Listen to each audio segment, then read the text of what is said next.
Yang saya hormati Bapak Pimpinan Komisi 3 dan Bapak-Bapak anggota yang saya hormati semuanya. Baiklah, di sini saya akan menceritakan sedikit kronologi dari awal tahun 2025. Itu bertepat di bulan Januari tanggal 8, kejadiannya terjadi di lapangan sekolah. Jadi anak berkumpul di lapangan sekolah dari kelas 1 sampai kelas 6. Kebetulan ada anak 4 orang yang rambutnya bersemir, Pak. Jadi rambutnya bersemir pirang, anak kelas 6 SD. Merah gitu ya, cat pirang ya? Iya, di semir pirang, ini cat merah. Jadi saya melakukan razia karena sebelumnya sudah diberitahu, sudah dikasih tahu bahwasanya yang dicat harus dicat hitam kembali seperti itu sebelum libur semester. Ternyata setelah masuk liburan semester, mereka masih rambutnya bersemir. Nah, jadi saya merazia, saya potong rambutnya. Anak yang bertiga teman anak yang ini tadi, mereka menurut ketika dipotong, mereka menurut karena mereka merasa memang salah mereka seperti itu. Nah, yang satu ini mereka berontak, dia nggak mau dipotong rambutnya. Jadi akhirnya saya bilang dipotong sedikit aja seperti itu.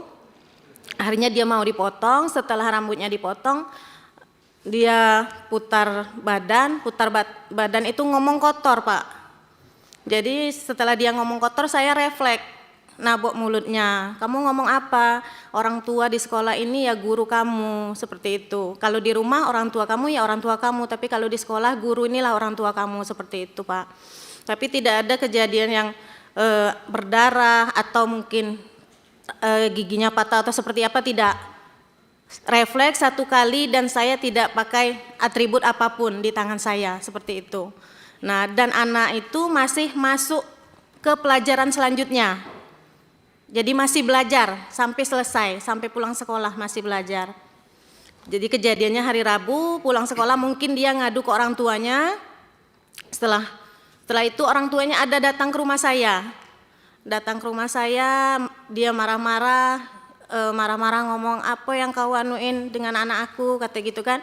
Jadi saya jawab, duduk dulu bang, biar kita ngomong baik-baik kan gitu. Tapi dia tidak mau ngomong baik-baik, akhirnya marah-marah gitu. Sudah tuh sampai ngelontarin kata-kata kasar juga. Sampai dia balik, dia ngomong juga sama saya, mati kau kubuat, kata. Kalau udah secara kasar, secara halus, katanya kayak gitu, Pak.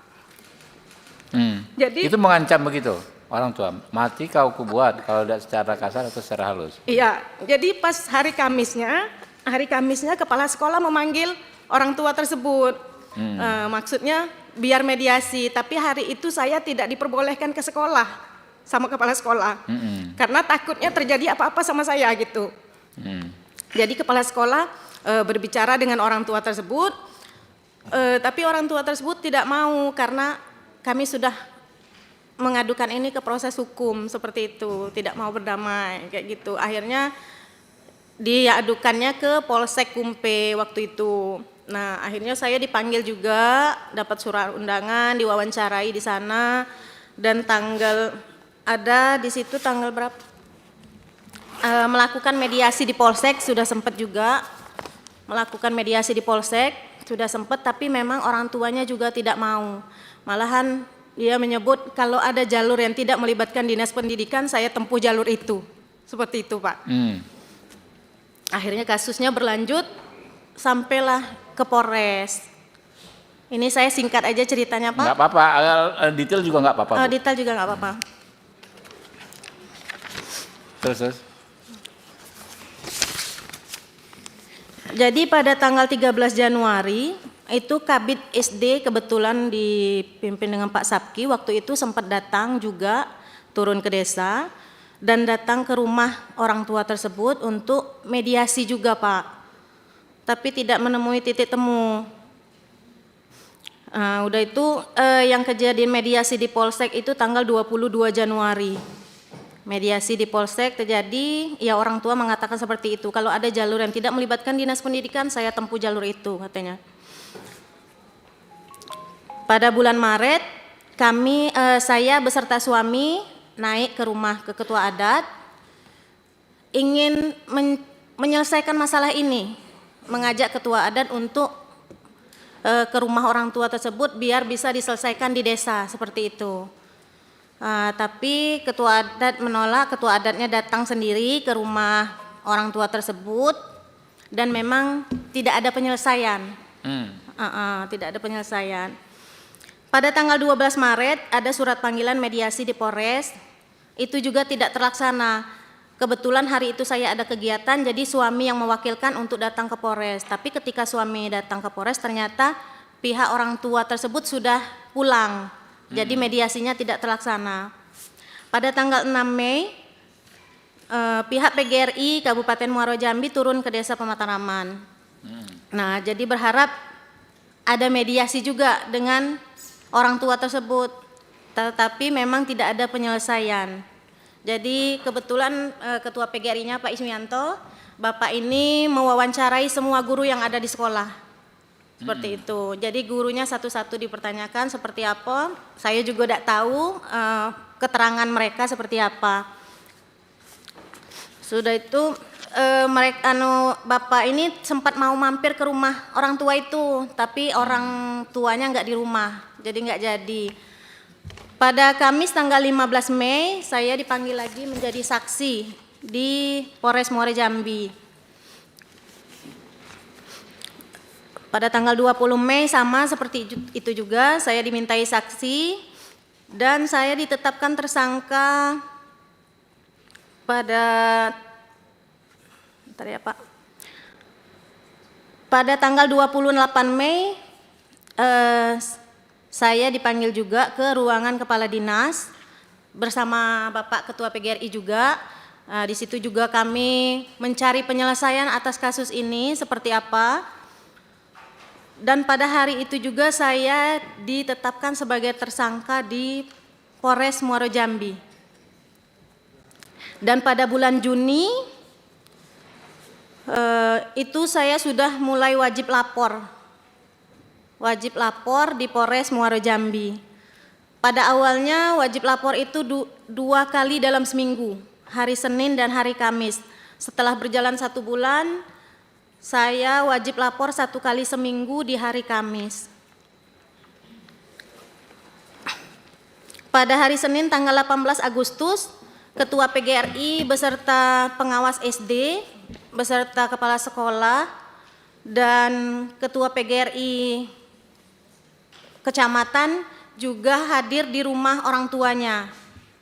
Tapi jawabannya sama ya Pak. Jawabannya juga sama, proses hukum tetap berjalan. Dan ada juga saya saya ke rumah beliau bersama suami saya untuk meminta maaf secara pribadi, saya dengan suami. Jawabannya juga ya kalau dimaafin tetap dimaafkan, tapi proses hukum tetap berjalan seperti itu Pak.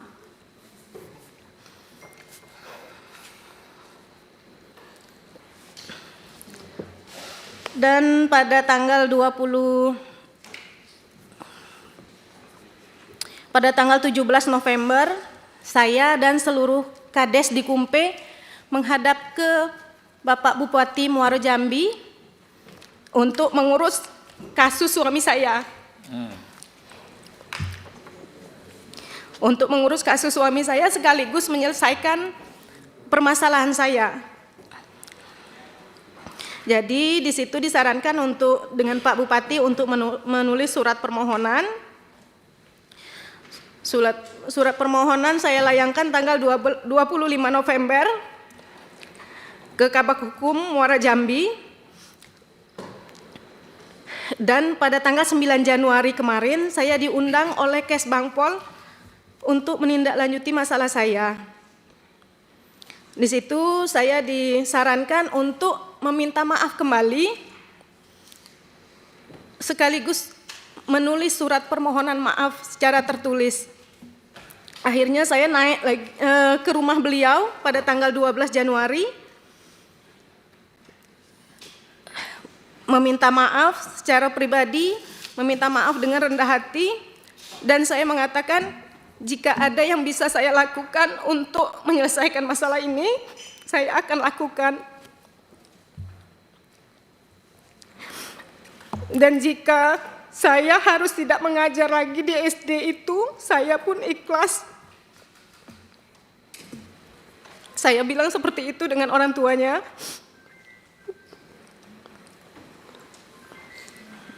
Tapi jawaban mereka,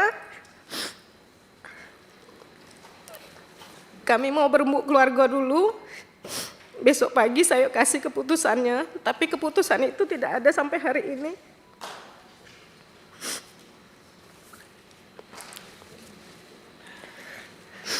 Jadi suami saya sudah ditahan dari 28 Oktober, hampir 3 bulan Pak. Dan saya menjalani ini dari 6 Juni, wajib lapor ke Polres, 1 minggu 1 kali. Jadi kalau dari pihak pendidikan, pihak Bupati memang sudah banyak membantu, tapi memang tidak ada penyelesaiannya seperti apa. Seperti itu Pak.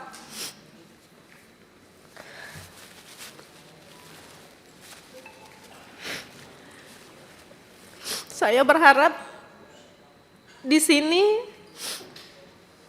tidak banyak yang saya harapkan, saya cuma ingin suami saya pulang dan masalah saya selesai, seperti itu Pak.